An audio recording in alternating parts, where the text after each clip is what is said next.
Começou a começar. Bom, o segundo palestrante é o anfitrião da casa, Pedro Ernesto. Ele vai falar do próprio cordão da Bola Preta, o nascimento do cordão, história cultural, luta pela permanência, consolidação como o maior bloco de rua do planeta.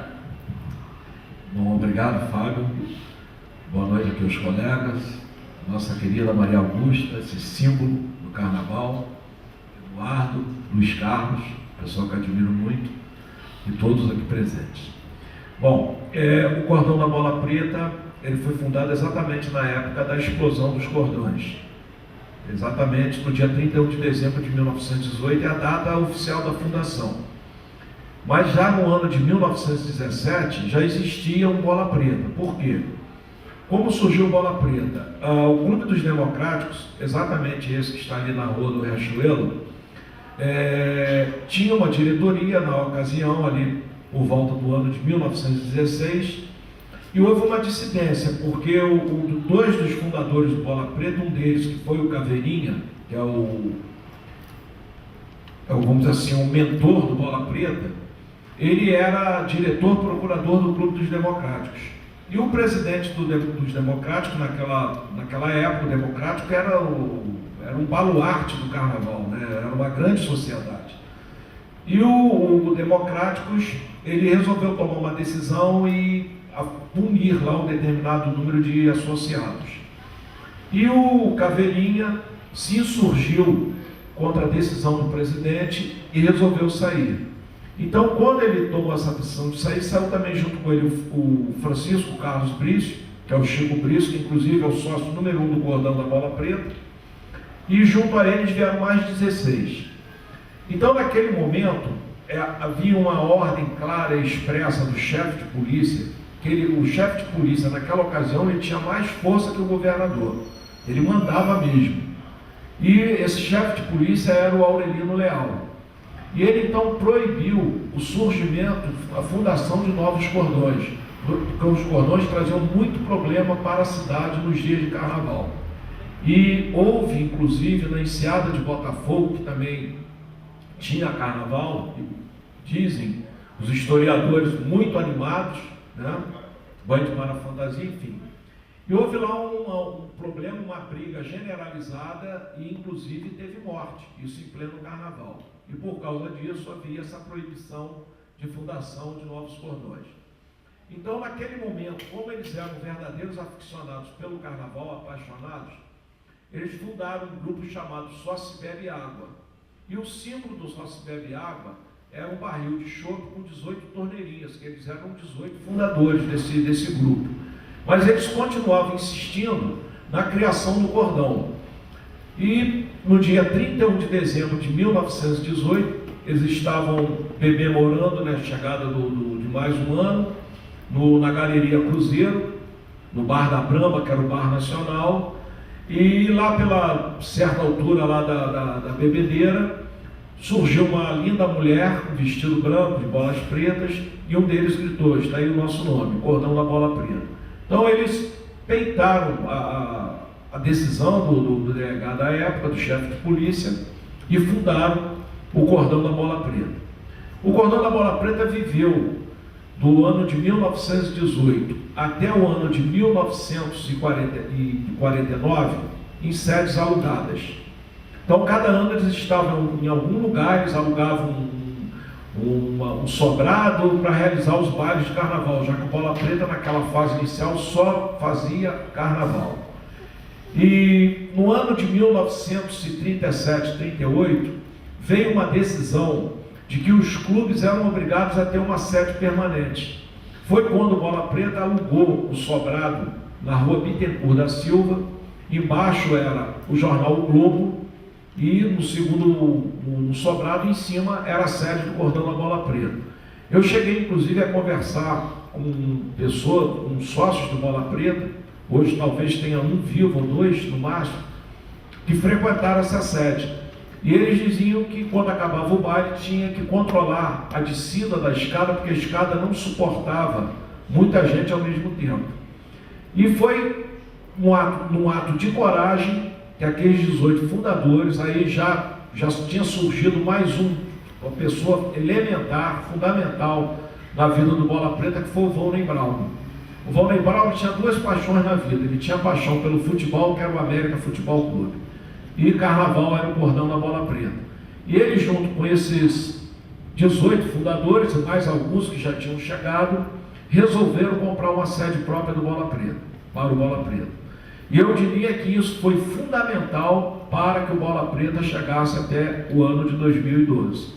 Porque todos os co-irmãos do Bola Preta desapareceram. Todos que não tinham sede própria desapareceram. Porque no auge do carnaval, Luiz Carlos falou aqui do Cacique, do Bafo, enfim, nós tínhamos tradicionalmente Clube dos Fenianos, tinha o Embaixadores, Clube dos Embaixadores, Clube dos Independentes, Tenentes do Diabo, Pierrot da Caverna e por aí vai. Eram clubes de carnaval, mas que também tinham seus salões e que davam bailes de carnaval. E eles foram desaparecendo um a um, e o Bola Preta conseguiu sobreviver. E no ano de 1900, final da década de 60, surgiu uma ideia brilhante de alguém. Bola Preta foi fazer um evento para arrecadar fundos para um sócio que estava muito adoentado. E resolveram, numa sexta-feira, o Bola Preta não tinha programação sexta-feira à noite, e fizeram um samba para levantar fundos para essa pessoa doente, esse associado. O sucesso foi tão grande que alguém falou: vamos passar a fazer uma roda de samba no Bola Preta. E aí foi a explosão do Bola Preta. Talvez a roda de samba, ela vamos dizer assim, ela fez com que o Bola Preta superasse talvez mais uns 10 anos dessa crise que acometeu ele. Porque foi 10 anos de ouro em que o Bola Preta virou uma referência na noite carioca. Sexta-feira, qualquer cidadão que gostasse de samba boêmio, a vida dele era ir para a roda de samba do Bola Preta, da mesma maneira que no sábado ia para o Renascença. E foi exatamente nessa fase que Bola Preta revelou alguns astros da música do samba e também alguns grandes sambas. Então, uma das figuras que está aí até hoje brilhando é o Neguinho da Beija-Flor. O Neguinho começou no cordão da Bola Preta. Ele até conta que ele, na época, tinha um garçom, o garçom está vivo até hoje, o Arlindo, que socorria ele com um prato de comida, porque ele morava lá em Miguel Couto. Na época ele ainda era o Neguinho da Vala, e ele chegava no Bola Preta cheio de fome e era socorrido por um prato de comida dado por esse garçom escondido dos diretores lá responsáveis. E, inclusive, alguns sambas enredos também foram consagrados nessa roda de samba do Bola Preta. Cito como exemplo o Taí, do Império Serrano, que acabou dando um campeonato ao Império Serrano, um dos últimos campeonatos do Império Serrano. Enfim, e o Bola Preta, o Luiz estava falando, era engraçado, né? Na década de 70, me lembro perfeitamente, as pessoas ficavam nas calçadas, nas escadarias do Teatro Municipal, da Biblioteca Nacional, elas assistiam o Bola Preta passar. O Bola Preta não tinha corda, não tinha segurança, não tinha nada. Então o Bola Preta, quando saía ali da sede da 13 de maio, um grupo talvez de 1.000, 2.000 pessoas, descia ali pela Araújo Porto Alegre, Rua México, Infinito Peçanha, Rua da Carioca, e nós íamos tranquilamente, as pessoas ordeiramente nas calçadas, batendo palma para o Bola Preta passar. E foi quando veio também a crise do carnaval, porque na realidade o carnaval viveu o auge. Os mais antigos dizem que o carnaval viveu o auge para trás. Eu só passei a acompanhar o carnaval aqui no Rio de Janeiro da década de 70 para frente. Então, para mim, a década de 70 foi o carnaval de ouro. De 80 para frente, a gente já notava que ele estava tendo uma decadência. O Bola Preta ainda sustentou grandes bailes de carnaval, bailes históricos, durante a década de 80. Mas realmente, a partir dos anos 90, a coisa ficou feia e todas as grandes festas do Bola Preta foram pouco a pouco se acabando. Por exemplo, o Bola Preta teve um baile do Sarongue, que era realizado na terça-feira anterior ao carnaval. Hoje em dia é muito comum. Hoje em dia tem samba domingo, segunda, terça, todos os dias. Mas na ocasião, quando você falava que o Bola Preta tinha um baile de carnaval na terça-feira anterior ao carnaval, aquilo causava uma repercussão, assim, as pessoas, mas terça-feira, amanhã é dia de trabalho, enfim, essa coisa. E era um baile que teve anos que o Bola Preta teve que requisitar a força de choque para organizar a fila na entrada, porque praticamente quando o baile começava às 23 horas, 23h30, já não dava para entrar mais ninguém naquela sede da 13 de maio, ali era 700, 750 metros quadrados, e chegava a colocar 1.600, 1.700 foliões no baile do Sarone. E assim acontecia também nos 4 dias de carnaval. E veio a década de 90, um decréscimo, assim, uma decepção muito grande. O carnaval parecia que ia acabar, estava realmente complicado fazer carnaval. O Bola Preta deixou de fazer carnaval no sábado à noite, o Bola Preta parou de fazer os bailes infantis e foi encurtando.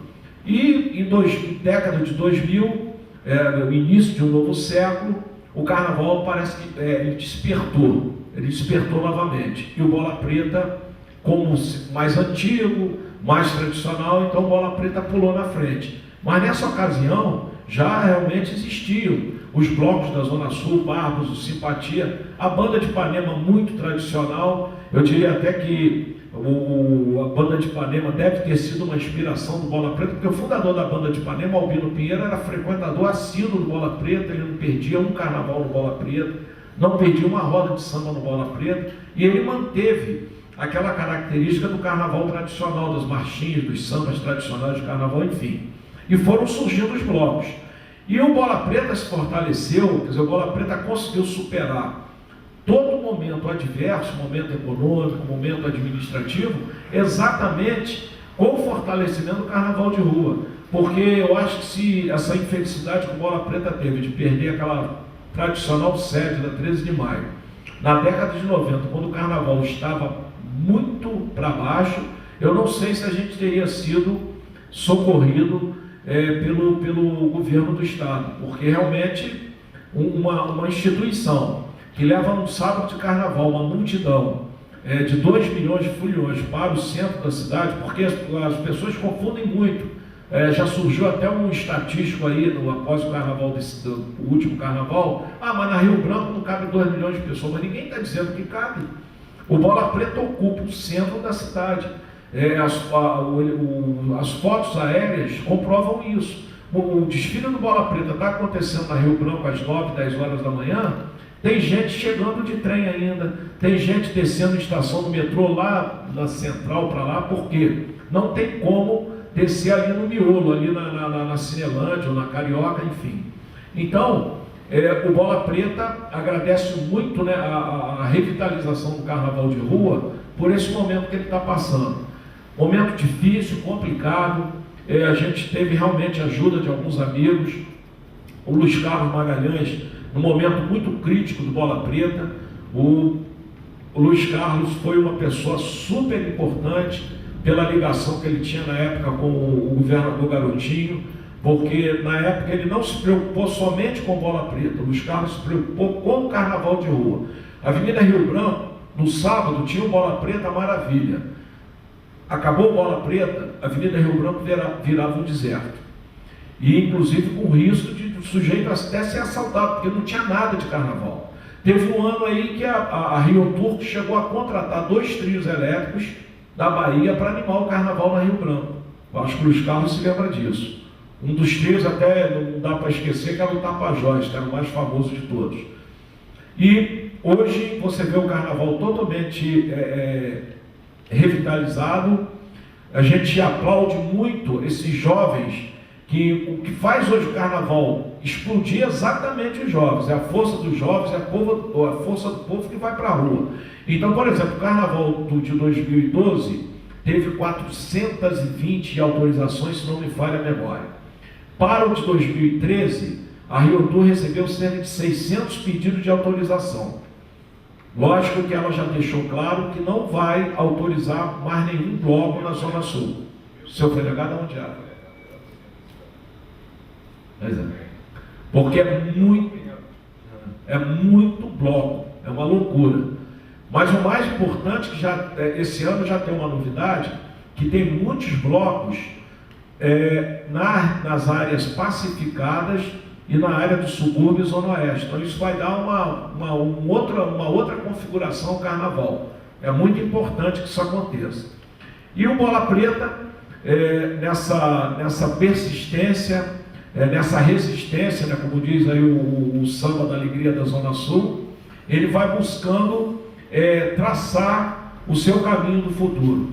Nós não acreditamos mais naquele Bola Preta boêmio, naquele Bola Preta romântico de tempos atrás, em que não havia assim muita responsabilidade, ou seja, o Bola Preta era alegria, eram os 4 dias de carnaval, e o restante do ano era o oba-oba, e chegamos ao ponto que chegamos de perder aquele imóvel. Só para vocês terem uma ideia, isso me dói muito, enfim, aquele imóvel o Bola Preta perdeu por conta de uma dívida com IPTU de R$471 mil. As pessoas falam, mas não foi dívida com condomínio, foi dívida com condomínio. Agora, o que aconteceu?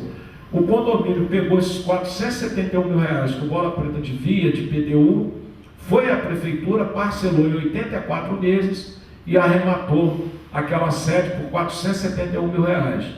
Eles agora, isso foi em fevereiro de 2007, hoje está avaliado em R$6 milhões, ou seja, Bola Preta perdeu um patrimônio construído por verdadeiros bola-pretenses, pessoas dignas, que realmente amavam o carnaval, mas também tinham ideais bem claros na vida, e tudo isso se esvaiu. Então hoje, a gente está aqui nesse imóvel, a gente agradece muito a área cultural da cidade do Rio de Janeiro, a secretária de Cultura e o Júlio Lopes. Ele é realmente fulião, ele abraçou o caso do Bola Preta de cara, foi ao governador, o governador também, filho de quem uma pessoa preocupada também com a cultura, nos cedeu esse conjunto aqui de imóveis para ser a nova sede do Bola Preta. Infelizmente, foi eleito em 2008 Eduardo Paes, que também é uma pessoa muito preocupada com a questão da cultura, com as escolas de samba também. Eu estava até falando agora há pouco com o secretário, eu sábado tive a oportunidade de ir na ilha, eu juro que eu não tinha ido à ilha após a inauguração da quadra, eu fiquei impressionado com a quadra da União da Ilha. A quadra da União da Ilha hoje é uma casa de espetáculos de grande porte, linda, linda, linda. E vai haver uma obra aqui no Bola Preta, isso aqui vai ser tudo restaurado, vai manter as linhas históricas originais, e o mais importante nessa nova concepção do Bola é exatamente o Bola Preta, com seus projetos sociais, acolhendo essas pessoas menos favorecidas, né, pela sociedade, para que possam aprender um ofício ligado à arte do carnaval, à música, à percussão, música mesmo de sopro, instrumento de sopro, e o Centro de Memórias do Bola Preta. Esse é o maior ganho, vai ser a maior vitória, o maior gol do Bola Preta vai ser a implantação do Centro de Memórias na sua nova sede, porque a história do cordão da Bola Preta se confunde com a história do carnaval carioca. E tudo isso está acontecendo graças a essa força que vem dos amigos, que vem da imprensa e que vem da força do povo. O Bola Preta, mais do que nunca, tem que agradecer muito o povo, porque a força do povo é que movimenta o Bola Preta, é o sangue do Bola Preta que está exatamente no amor, no respeito que as pessoas têm. E o importante é que o Bola Preta não tem torcida contra. O Bola Preta é diferente, por exemplo, de uma escola de samba. Quem é Mangueira não é Portela, quem é Portela não é Mangueira. E o Bola Preta não. Ali na Avenida Rio Branco se mistura vascaínos, flamenguistas, botafoguenses, tudo num ambiente de muita paz, de muita tranquilidade. É isso aí.